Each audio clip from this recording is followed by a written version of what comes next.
Assalamualaikum warahmatullahi wabarakatuh.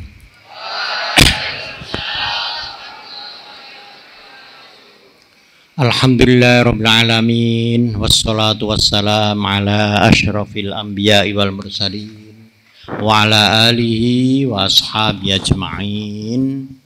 Amma ba'du. Ayuhat tullab wa ya ayyatuhat talibat, saufa ulqi lakum ba'da al-irsyadat wal wasaya an isti'mali al-fursah lil musamahah au lil ijazah. Sa'antiq amamakum wa amamakunna bil lughatil Indonesia. Nah,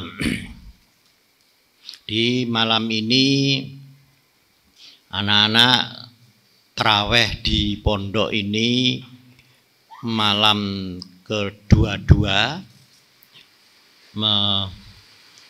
insya Allah malam terakhir atau malam sebelum terakhir ya. Nah, besok sudah boleh meninggalkan pondok, sudah tidak ada pelajaran. Nah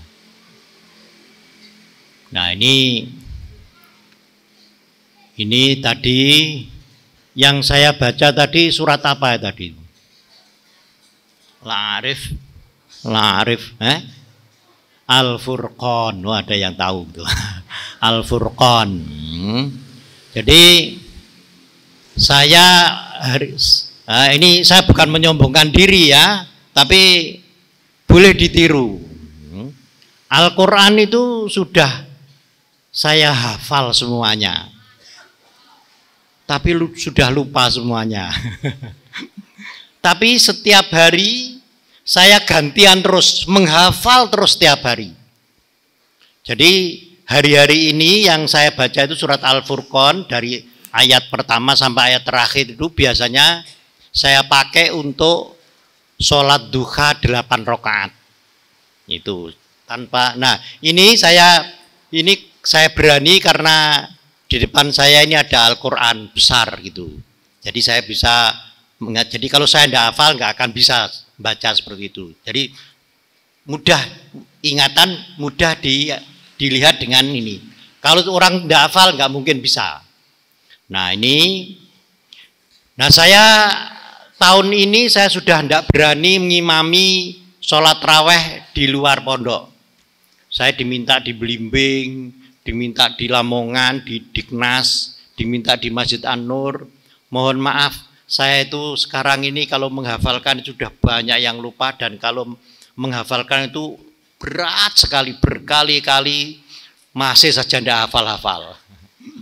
Nah, makanya terus saya diganti semuanya, yang di Blimbing, di Masjid An-Nur, di Dignas Lamongan diganti. Tapi kalau Jumat hanya 2 rakaat saja saya masih bisa. Tapi kalau sampai berrokaat-rokaat saya punya yang lupa. Jadi saya bikin program, saya hafal Al-Quran itu juz 1 sampai juz 10 itu biasanya saya baca, tapi gantian terus untuk sholat asar dan maghrib.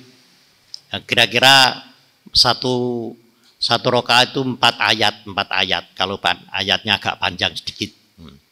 Kalau sholat zuhur dan sholat isya itu juz 11 sampai juz 20. Nah, jadi Al-Furqan ini juz 19. Nah, kemudian untuk sholat subuh sama sholat tahajud 11 rakaat, ini biasanya yang saya pakai mulai juz 21 sampai juz 30. Nah, hari-hari ini saya sholat subuh itu biasanya pakai surat Al-Mu'min dan Fussilat. Nah, itu juz ke-25. Nah, ini terus begitu. Ini sudah saya lakukan sejak berapa tahun yang lalu ya? Kira-kira 30-an tahun yang lalu. Sampai hari ini pekerjaan saya itu membaca Al-Quran dan menghafal terus. Yang akan saya baca nanti Isya, saya baca subuh, duhur itu saya baca terus. Nah ini boleh anak-anak meniru saya. Karena itu juga insya Allah pahalanya juga besar. Dan saya insya Allah kalau menghafal itu pakai Al-Quran yang ada terjemahannya itu. Sehingga kalau ingin tahu mudah, tinggal artinya ini, artinya ini. Jadi mudah melekat dalam pikiran arti apa yang saya baca itu. Nah ini anak-anak boleh dicontoh dari segi menghafal. Kalau tidak bisa ya 1 juz saja, 2 juz saja tidak apa-apa, lebih baik. Nah ini saya mulai menghafal Al-Quran juga baru saja setelah saya merintis pondok ini. Tahun 1986 itu saya mulai merintis pondok, mulai dari nol, dari tidak ada satu gedek pun, dari tidak ada satu genteng pun, dari tidak ada satu nyawa manusia pun, yang tidak ada satu, yang banyak itu nyawa ketek-ketek, kera-kera itu di sini dulu. Kalau nyawa manusia nggak ada. Nah itu mulai dari nol itu. Saya mulai dari itu saya diajak oleh teman saya dari Paciran untuk ikut kuliah S3 di Malang. Wah saya tidak siap karena saya setiap hari ngajar dan saya yang penting menghafal Al-Quran saja meskipun saya tidak melanjutkan ke S3 gitu. Nah ini saya konsentrasi kepada anak-anak ini, mendidik anak mulai dari nol, dari 10 santri. Santri yang pertama itu di rumah saya itu. Rumah saya yang pertama itu dulu itu tanahnya ayah saya itu. Mulai dari rumah saya sampai jalan itu. Ayah saya waktu saya ini kuliah di UGM. Jadi nggak main-main. Nah, anak-anak pondok, anak-anak santri, kalau kamu nanti menjadi pemimpin, jadilah pemimpin yang sidik. Sidik itu apa? Jujur. Jujur itu lawannya kedzib, lawannya bohong, dusta, menipu. Ya Allah, ini baru saja ini ada alumni Al-Islah, alumni Al-Yas ini, anak putri sekarang menjadi ketua BEM di UNER Surabaya, menjadi ketua BEM, anak putri. Katanya sejak dulu sampai sekarang yang BEM itu Badan Eksekutif Mahasiswa. Nah itu baru kali ini anak putri menjadi ketua BEM. Dan pidatonya Masya Allah menggelegar. Wah, sampai diviralkan di mana-mana. Baru kali ini ada ketua mahasiswa dari putri, anak putri, pidatonya seperti mengalahkan pidatonya orang-orang yang hebat-hebat itu. Masya Allah. Alumni Aliyah Al-Islah. Wah, dari mana? Dari mana? Dari Solo Kuro.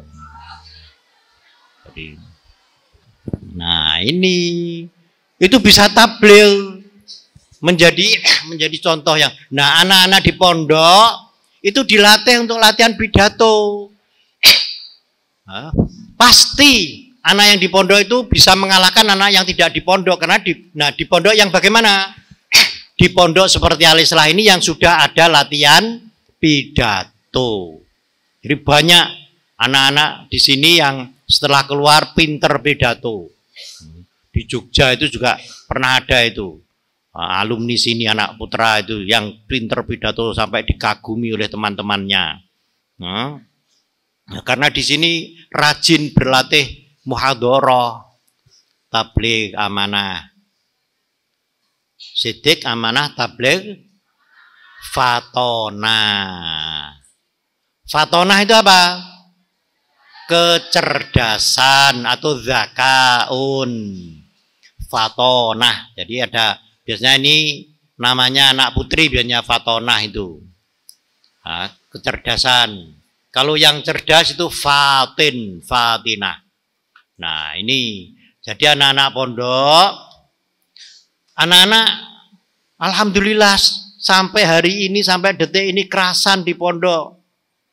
Karena apa? Alhamdulillah karena di pondok ini sudah dilatih kebaikan semuanya, dilatih sholat jamaah 5 waktu, dilatih disiplin, kapan tidurnya, kapan bangunnya, dilatih.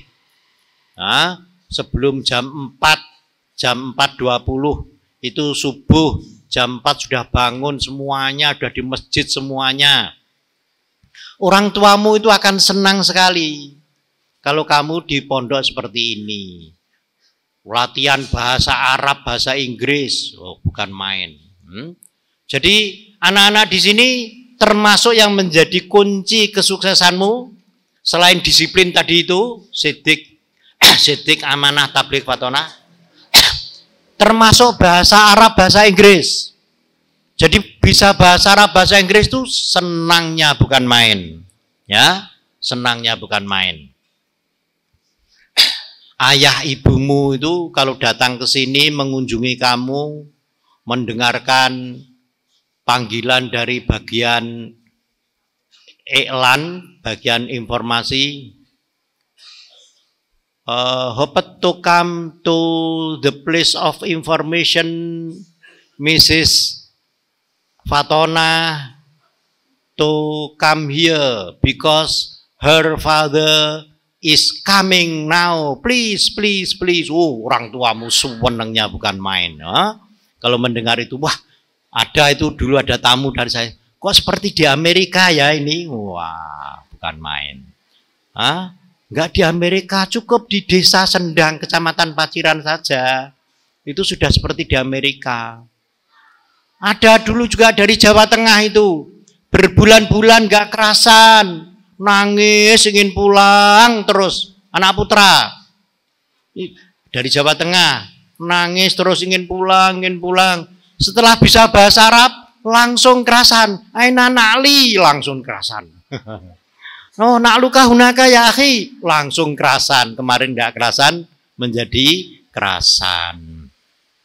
Jadi bisa bahasa Arab, bahasa Inggris ini menjadikan kita itu senang. Saya dulu juga begitu. Pertama kali mondok di Gontor dulu itu, semakin ke desa-desa naik becak begitu. Wah, semakin desa-desa. Ya Allah, nggak kerasan ayah di antara ayah saya nggak kerasan ayah. Waktu daftar di depan bagian administrasi, ada 2 anak lama mau mandi, ada 2 anak yang sudah setahun di sana, mau mandi berdua gitu pakai bahasa Arab. Ya Allah, saya ingin seperti itu, saya ingin terus di sini. Oh, karena ada 2 anak yang berjalan mau ke kamar mandi sambil pakai bahasa Arab. Nah, gitu. Nah, ini bersyukurlah anak-anak. Nah, ini anak ini sudah tidak masuk kelas lagi, puasa 22, 23 sampai hari raya, sampai berapa Syawal? 11 Syawal ya. Ya, dilihat sendiri apanya itu jadwalnya masuk kembali ke sini. Anak-anak, nanti kalau pulang perhatian, pertama, jangan berteman dengan temanmu yang nakal. Kalau berteman dengan temanmu yang nakal, kalau temanmu yang nakal bisa baik seperti kamu, silahkan. Tapi kalau kamu ikut nakal, biasanya nggak sholat, ikut nggak sholat. Waktu puasa makan, ikut makan. Jangan, jajan saja. Naik sepeda motor sana sini nggak karuan mau kemana. Jangan. Ya. Jangan. Jadi jangan berteman dengan anak yang nakal. Anak yang nakal itu biasanya yang apa? Yang melanggar peraturan. Peraturan agama, peraturan keluarga, peraturan sekolahan, peraturan masyarakat. Melanggar itu. Nah, bertemanlah dengan anak-anak yang baik. Nanti kalau di rumah, teman-temanmu yang baik. Baik sekelas atau adik kelas atau kakak kelas yang baik. Biasanya teman yang baik itu biasanya apa? rajin ke masjid, rajin membaca, rajin membantu orang tuanya. Kalau omong-omong tidak bohong, kalau omong-omong tidak yang jelek-jelek, tidak yang merugikan orang, tidak. Nah ini, cari teman yang baik. Kemudian anak-anak di waktu di rumah nanti, supaya sudah berbeda dari yang kemarin dan besok ini supaya lebih baik daripada yang sebelum anak-anak mondok. Kalau sebelum mondok mungkin anak-anak bangun subuhnya itu ya setelah subuh, mungkin saja nggak sholat subuh. Ya. Nah, setelah di pondok sudah terbiasa bangun sebelum subuh. Kalau kamu nanti di rumah bangun setengah jam, 1 jam sebelum subuh, kemudian kamu sholat subuh, sholat tahajud, ayah ibumu senang sekali. Nah ini ya, kebiasaan di pondok. Kapan bangunnya, kapan tidurnya. Jangan juga apa? Kalau boleh melihat TV, melihat HP boleh, tapi lihat yang baik-baik, yang menambah ilmu. Jangan yang kotor-kotor, yang rusak-rusak, yang merusak akhlak. Baik TV maupun HP, jangan melihat apa? Sesuatu yang merusak akhlak. Melihat manusia yang berpakaian nggak karu-karuan, yang seperti binatang, nggak pakai pakaian. Jangan lihat itu. Kalau bisa lihat berita, bagus. Lihat ada jamaah di Masjidil Haram, ada jamaah di Madinah umpamanya, ada jamaah di Jakarta di masjid. Nah itu bagus. Ada berita tentang ekonomi Indonesia, tentang kepemimpinan Indonesia yang baik, yang benar itu yang bagaimana. Nah itu baik kalau melihat itu ya. Nanti ya, jadi sudah harus berubah ini nanti di rumah ini. Nah kemudian jangan kosong, waktu kosong tidak untuk apa-apa. Kalau kamu banyak nganggur begini, langsung cepat-cepat ambil buku. Pagi-pagi setelah sholat subuh mamanya, langsung ambil sapu rumahnya, rumahmu, rumah ayahmu, rumah ibumu itu. Oh, ayah ibumu akan senang sekali. Alhamdulillah, anak saya setelah di Al-Islah dulu nggak pernah nyapu, sekarang sudah rajin nyapu. Oh. Kalau kemudian apa? Membasuh pakaian, memandikan pakaian, mencuci, mencuci saja saya sudah lupa, mencuci pakaian sendiri. Begitu juga kalau makan, jangan minta yang enak-enak saja kepada ibumu, minta yang apa saja, pokoknya saya siap makan, asal nggak yang haram. Jadi kalau dulu di sini ada juga anak yang dari daerah utara barat sana. Anak itu karena di pinggir pantai, anaknya orang yang cukup lumayan kaya, nggak mau ikan pindang. Tahu ikan pindang? Tahu ya? Ya ikan pindang itu, ikan dari laut itu. Tahu-tahu di pondok sini makan ikan pindang. Di sana di rumah nggak mau bu, saya ikan pindang nggak mau. Setelah di sini, tapi kerasan saja dia. Meskipun hampir setiap hari makan ikan pindang. Waktu libur pulang, bu saya minta ikan pindang. Wah, Alhamdulillah anak saya setelah mondok mau ikan pindang. Nah, gitu. Ikan apa saja yang diberikan. Nah, saya juga nggak pernah sejak dulu itu minta ibu saya, minta ibu, minta siapa. Pokoknya apa yang ada dimakan. Nah, itu kesopanan yang baik itu. Ya. Nah, gitu. Begitu juga nanti anak-anak kalau di rumah harus menjaga kesopanan dalam berpakaian. Umpamanya harus rapi. Kalau sampai di luar rumah dan ketemu orang, pakaiannya harus rapi, harus sopan. Nah, lebih-lebih putri. Anak putra pun juga begitu, harus tetap sopan. Kaos itu sebenarnya jangan sampai menemui tamu hanya pakai celana pendek saja. Jangan, itu banyak itu orang yang seperti itu. Nah, anak-anak di sini jangan. Kalau ada tamu kemudian mengucap salam, mengetok pintu. Oh iya ya, waalaikumsalam, sebentar. Ganti pakaian dulu, ganti pakaian rapi. Nah, ganti pakaian yang sopan. Nah, begitu caranya kalau ada tamu itu. Jadi dengan siapapun nanti, lebih-lebih nanti ke masjid, ke tempat umum, pertemuan-pertemuan, pakailah yang sopan, jangan sampai pakaian yang tidak sopan. Umpamanya hanya kaos dalam saja, bertemu dengan orang, kumpul.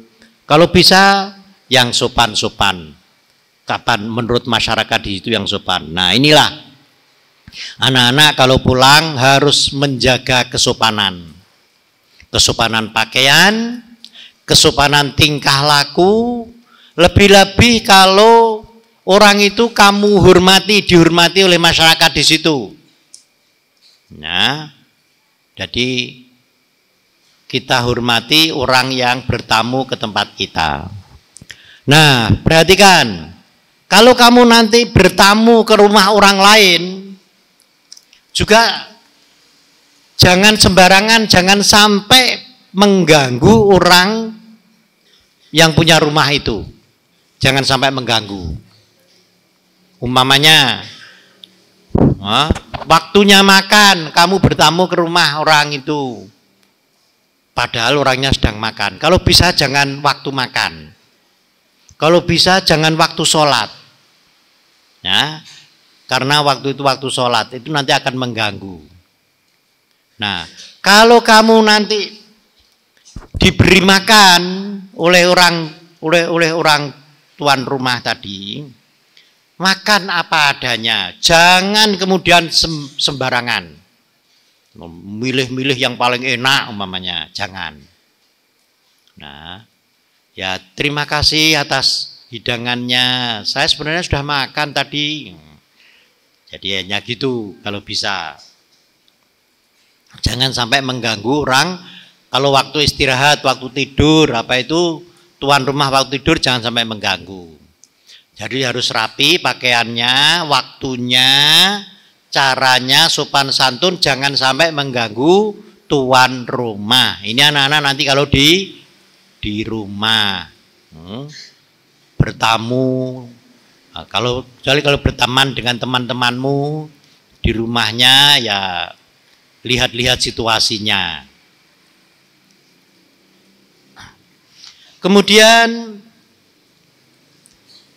jadi pakaian, makan, waktu tidur itu lihat waktu di pondok dan lihat waktu kebiasaan waktu sholat 5 waktu itu anak-anak usahakan sholat 5 waktu itu tepat waktu awal usahakan awal waktu.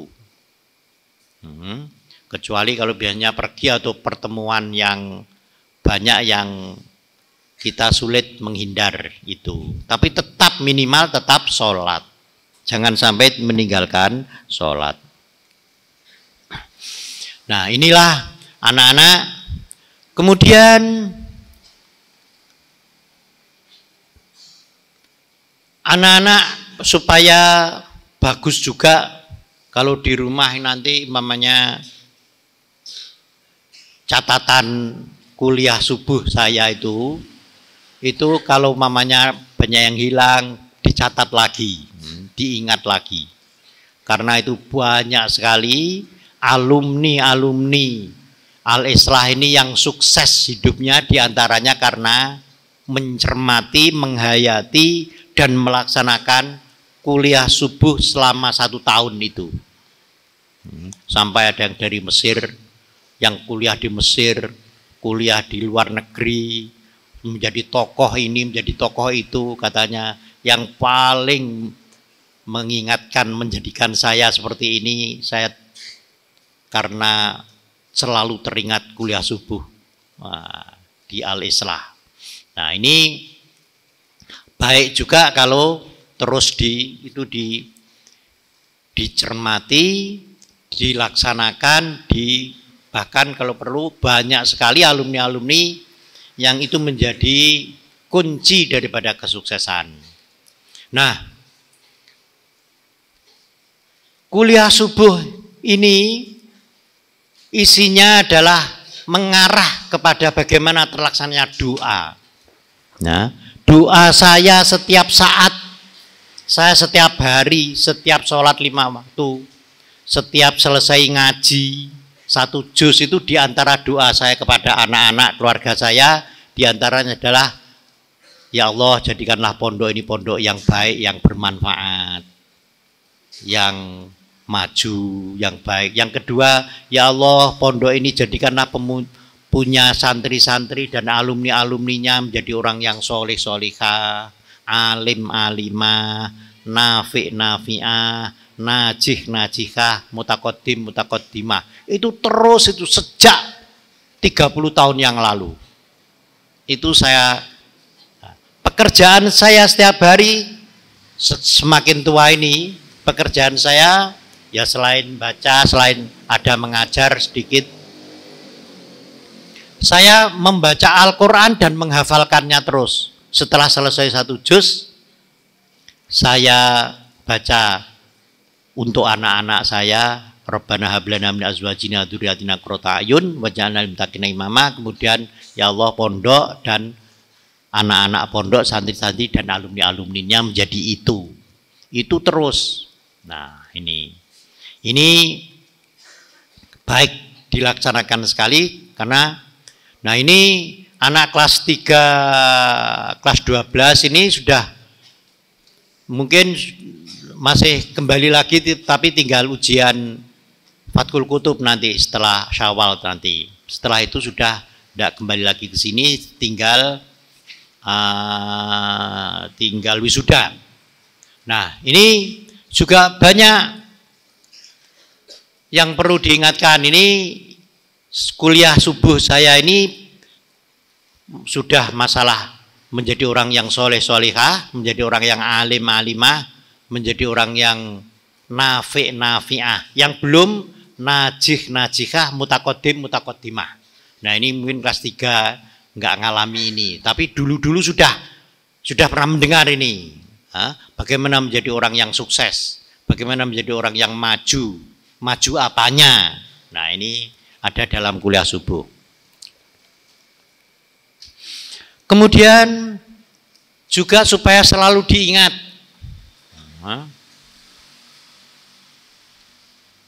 bahwasanya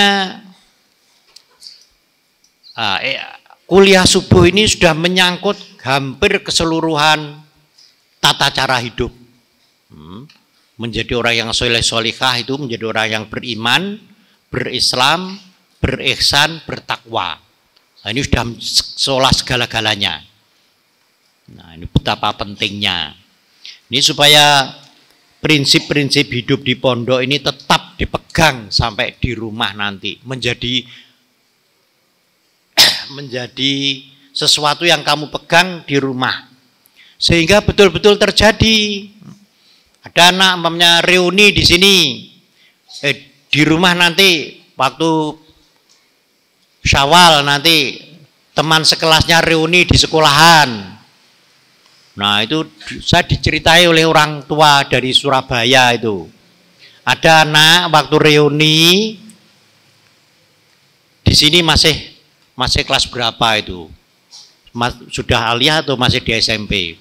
Tahu-tahu waktu reuni itu sekelasnya di ibtidaiyah atau di SD itu dia pakai bahasa Arab, bahasa Inggris. Sampai adiknya itu yang masih kelas 5 SD itu, kakak kok pinter sekali bahasa Inggris, bahasa Arab. Di mana kak belajarnya? Di Al-Islah. Oh ya, saya harus ke Al-Islah nanti. Oh, sampai begitu. Saya diceritari orang tuanya itu.